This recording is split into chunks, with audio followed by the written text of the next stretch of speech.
अध्याय क्रमांक 17 आपण फक्त प्रास्ताविक वाचू, म्हणजे उद्या आपण लगेच सनसन निघूया, आहे की नाही. आपल्याकडे वेळ कमी आहे आणि बाकीच्यांना बोलायचं, साहेबांची इच्छा आहे 4-5 दिवस अगोदर संपली पाहिजे, म्हणजे सगळ्यांना प्रवचन यथेच्छ करायला मिळेल.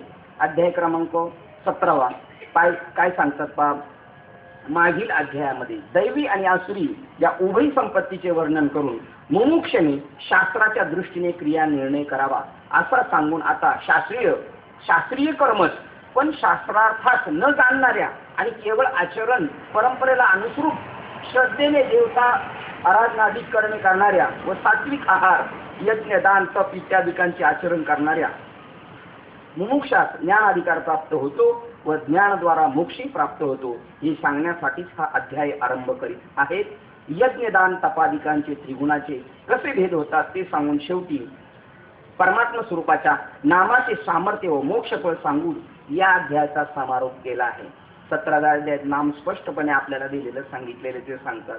आणि अर्जुनाला शेवटी अर्जुन कसं त्या मागच्या अध्यायातून पुढच्या अध्यायाची उत्पत्ती, शास्त्र सांगेल ते सांडावे, जे राज्य इतरून मानावे, जे न घ्यावे तेही घ्यावे विषय विरुद्ध असं सांगितल्यानंतर अर्जुन म्हणला शास्त्राप्रमाणे वागायचं तुम्ही म्हणता, बरं ठीक आहे शास्त्राप्रमाणे वागू, पण जे अनपढ छापे ज्यांना वाचता नाही काय नाही त्यांना शास्त्र नीट समजत नाही त्यांनी काय करायचं.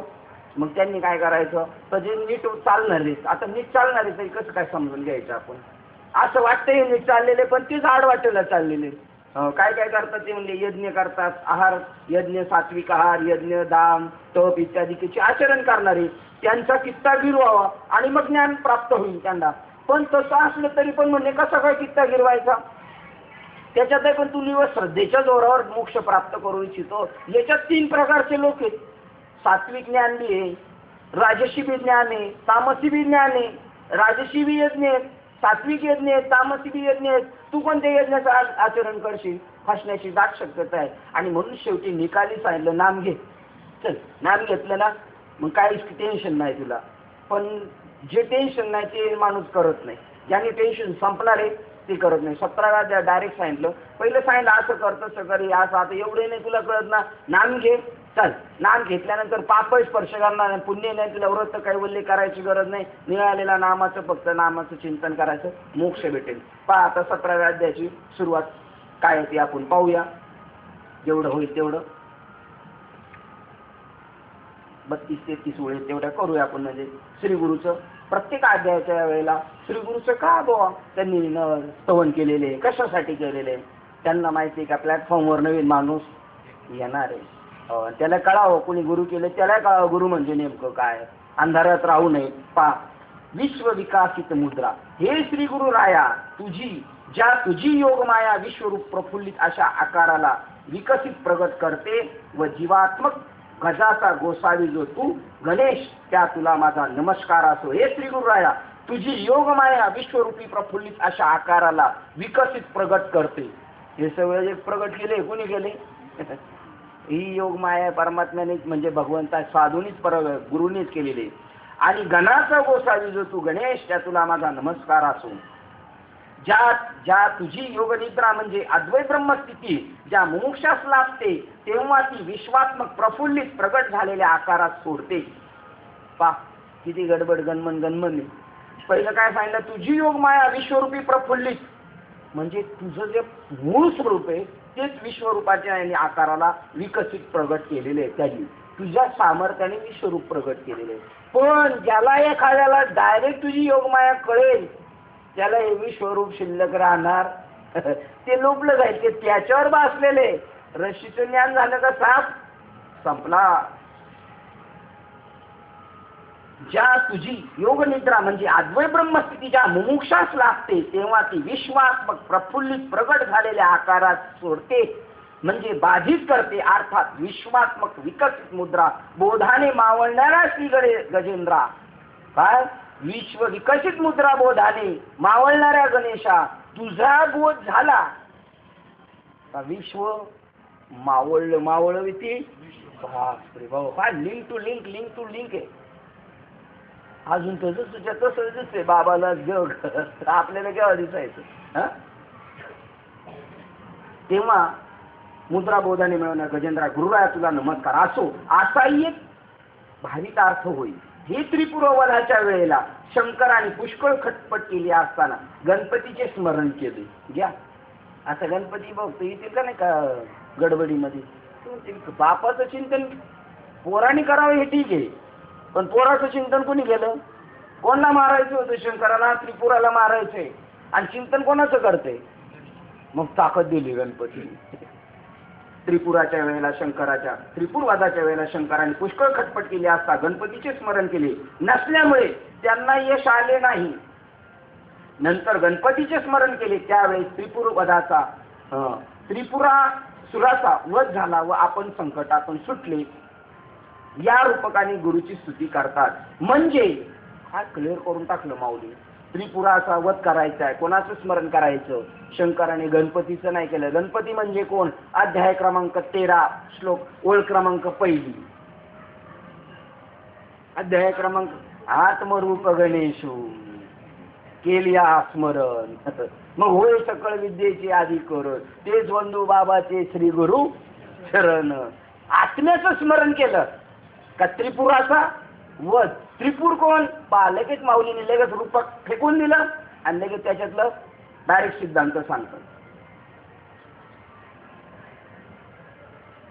या रूपकाने श्री गुरूंची स्तुती करतात. त्रिगुण रूपी त्रिपुराने वेढलेला आत्मा जीवात्मा तुमचा त्रिगुण रूपी त्रिपुराने वेढलेला व जीवत्व रूपी किल्ल्यामध्ये कोंडलेला जो आत्मरूपी शंकर त्याने म्हणजे कोणी करायचे स्मरण? आतल्या आत्मरूप शंकराने स्मरण करायचे. कोणाचं? पोऱ्याचं, गणपतीचं. आता जावा तुकाराम महाराजांकडं. काय गणपतीचा अभंग? हा हे तिन्ही देव जे थोनी उत्पन्न तो हा गजानन ओंकार प्रधान रूप गणेशाचे जे तिन्ही देवाचे जन्मस्थान. म्हणजे 3 देव म्हणजे आता आहे काय 3 देव? आता क्लिअर झाल्या. कटच ते आहेच नाही. आकार तो ब्रह्म, उकार तो विष्णू, मकारमय त्रिगुण रूपी 3 देव. सत्वगुणाने विष्णू भगवान, रजोगुणाने ब्रह्मदेव आणि तमगुणाने हे तिघांचा सुद्धा नाश. आत्मरूपाचं जर स्मरण केलं तर गणपती बाप्पाचं कोंडलेला जो जीवत्वरूपी किल्ल्यामध्ये कोंडलेला जो आत्मरूपी शंकर त्याने हे श्रीगुरूपी तू जो श्री गणेश त्या तुझ्या स्मरणाने आपणा संकटातून सोडवले. आणि बाबा बघा आपल्याला सांगतात नाम देताना तुमचे गुरु तुमच्या जवळच आहे, त्यांचं स्मरण करायचं. म्हणजे जे नाम आहे ना तेच गुरु, नाम आहे ना तेच देव, आणि नाम आहे ना तेच आपण. बस त्याचं आपण स्मरण करायचं.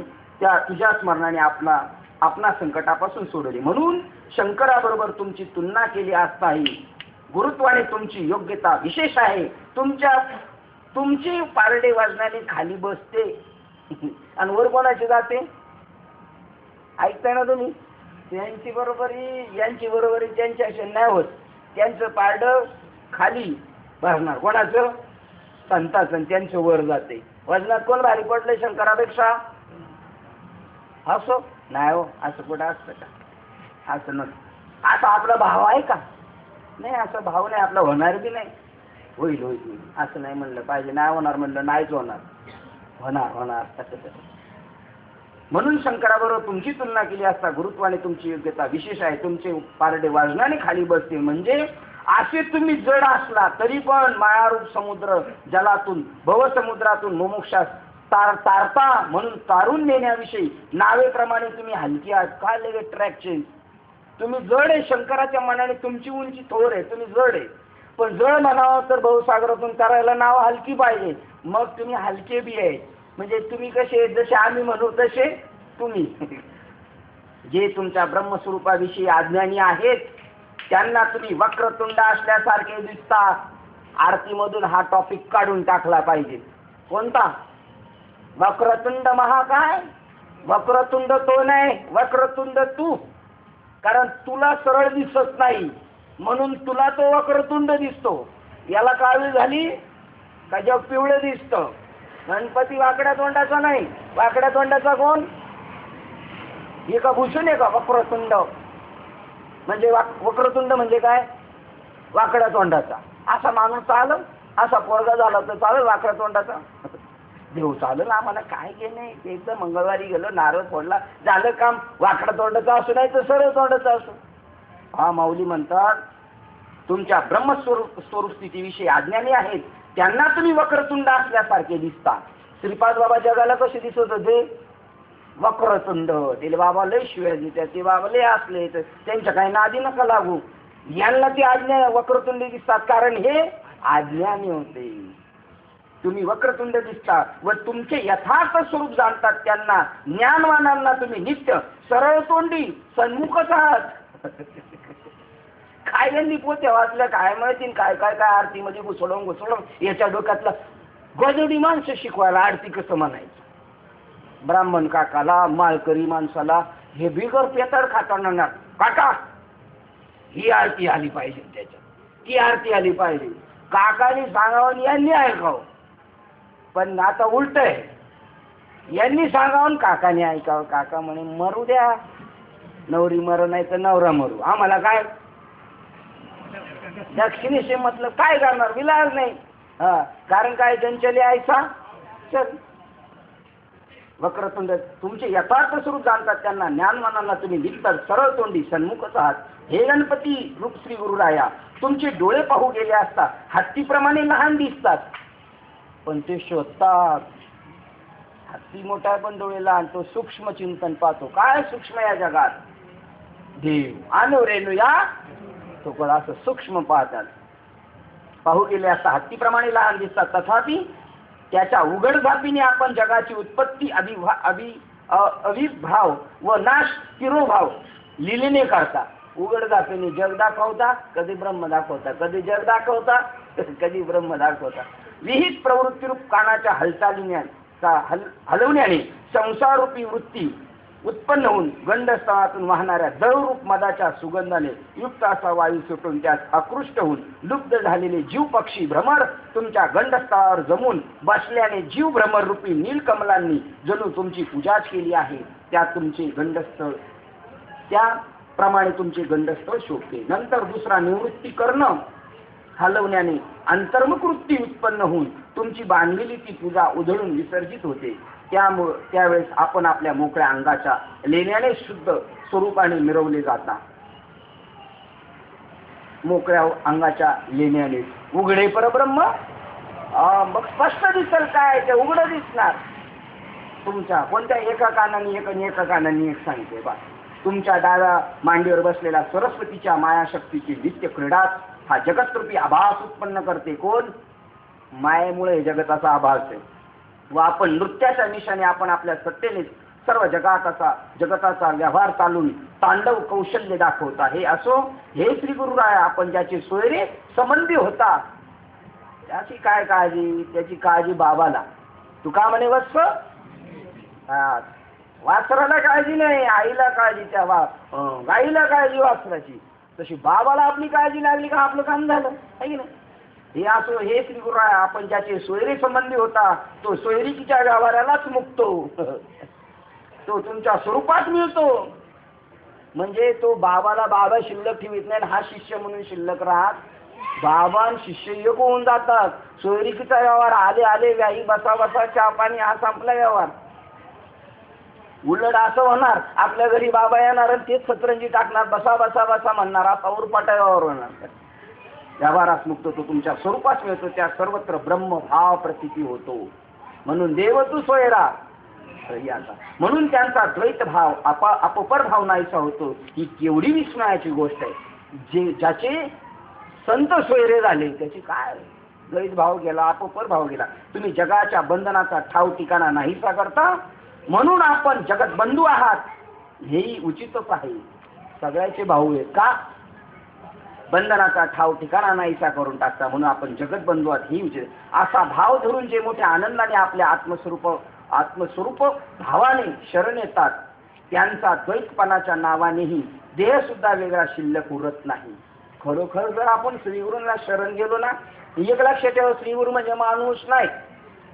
त्या नामरूपाला जर आपण काय गेलो शरण गेलो तर त्यांचा द्वैतपणाच्या नावाने देह सुद्धा वेगळा शिल्लक राहत नाही. म्हणजे देह सुद्धा ब्रह्मीभूत होते. ते काया किंवा गोविंद गोविंद मना लागले छंद गोविंद ती शरीर ब्रह्मरूप होईल जर खऱ्यापणाने आपण शरण गेलो तर.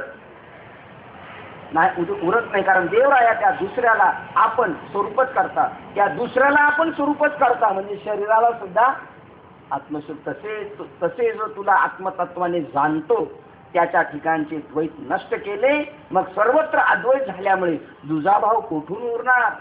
सांगा बरं. ही खरी गुरुची कृपा आहे बरं का. काय सांगू आता संतांचे उपकार. हे झालं तर उपकार म्हणायचं नाही तर गप बसायचं, अभंग सुद्धा पाठ करायचा नाही, म्हणायचं सुद्धा नाही. काय वाटत केले उपकार सांगू मी काय काय. झोपड्यात राहत होतो, आता बिल्डिंग मध्ये गेलो. पोराचं जमत नव्हतं, पोराचं चांगलं जमलं. नातू झाला, आता काय करावं, आता काय करावं, आता त्याच्यात रमावून काय त्याची उठबस करीत राहायचे असतात.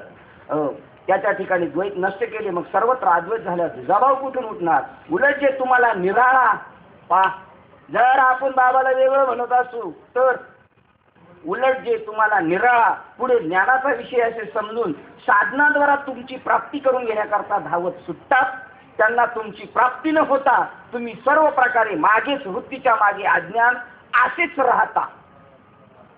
किती पाहतो आपण, काय कळतं बाबाच्या बरोबर उठबस करायला रोज, पण नाही कळणार, कारण ते दोनपणाने पाहतात. बाबा मला ज्ञान देणार आणि मी ज्ञान घेणार असे दोन पक्ता, वास्तविक दोघं आम्ही एक आहे असं झालं तर मग मात्र गोष्ट सक्सेस आहे, नाही तर नाही. जे ध्यान करण्याच्या निमित्ताने तुमची मूर्ती मनात आणून पाहतात त्यांना तुम्ही ध्यानात विषय म्हणून सापडत नाही. इतकेच नव्हे तर त्यांच्या देशातही ध्यान वृत्तीत तुम्ही वास करीत नाही. आणि निवड नावाला नाही करायचं, हे फार जो मज होय बास. अनन्य म्हणजे जसं कल्लड पानिया आणि सुवर्ण सोन्याला तैसा मजा अनन्य होय. अलंकार जसे सोन्याला शरण आहे आणि पाणी जसं समुद्राला शरण आहे तसा. परंतु ध्यानासही जे विसरतात, ध्यान वृत्तीत तुम्ही वास करीत नाही, परंतु ध्यानासही जे विसरतात ते तुमच्याविषयी आपल्या द्वैतभाव सोडतात. जे ध्यानासही विसरतात ते तुमच्याविषयी आपला द्वैतभाव सोडतात. ते मात्र तुम्हाला अति आवडतात. कोण? जे ध्यानाला सोडतात ते आवडतात. आहे उलटा कसा कारभार आहे. असो, थांबूया आपण. श्लोक ओळ क्रमांक 17व्या अध्यायातल्या ओळ क्रमांक 11. आकडा चांगला आलेला आहे. 11 चांगला असतो. तिथे येऊन थांबलेलं आपण. उद्या बाकी उरलेल्या विषयाकडे आपण वळूया.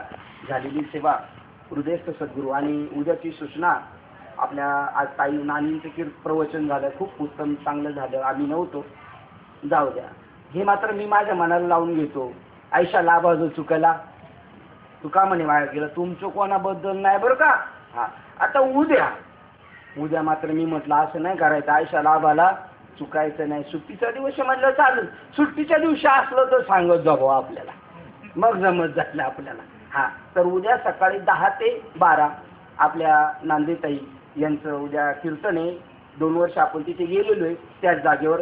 ज्यांना शक्य आहे त्यांनी यावं. आग्रह जबरदस्ती मुळीच नाही, पण ज्याला शक्य आहे त्यांनी आल्याशिवाय राहू नये. असो, झालेली सेवा हृदयस्थ सद्गुरू सच्चिदानंद श्रीपाद बाबा रामदास बाबा अधिष्ठान परमात्मा श्री गणरायाच्या चरणावर आणि तुम्हा सर्वज्ञांच्या चरणावर सेवा समर्पित करून सेवेला आपण इथे पूर्ण विराम देऊया. पुंडलिक देव हरी.